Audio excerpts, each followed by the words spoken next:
Bismillahirrahmanirrahim.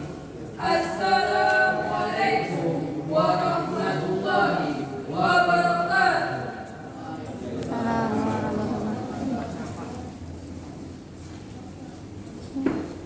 Yang kami hormati Bapak Dewan Juri Dan hadirin sekalian, saya Danu Mulia Prayoga dan didampingi oleh rekan saya Edgarisa Polidia.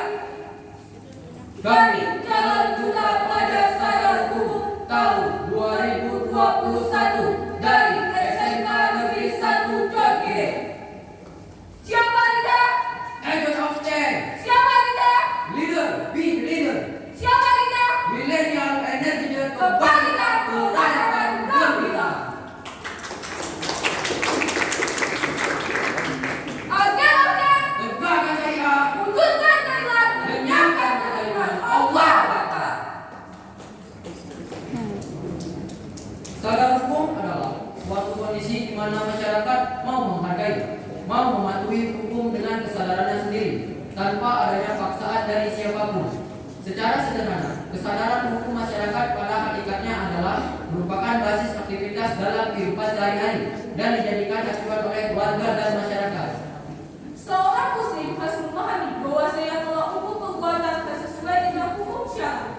Tujuan pembinaan hukum syara ialah yang ditetapkan oleh Allah dalam menetapkan hukum untuk dijalankan oleh manusia dan peserta hukum, baik dalam bentuk memberikan atau mendatangkan kebaikan manfaat atau keuntungan bagi manusia, dan menghindarkan manusia dari kerusakan, kehancuran, kemudaratan atau keburukan. Maka dari itu Allah menetapkan perintah-perintahnya dan larang-larangannya.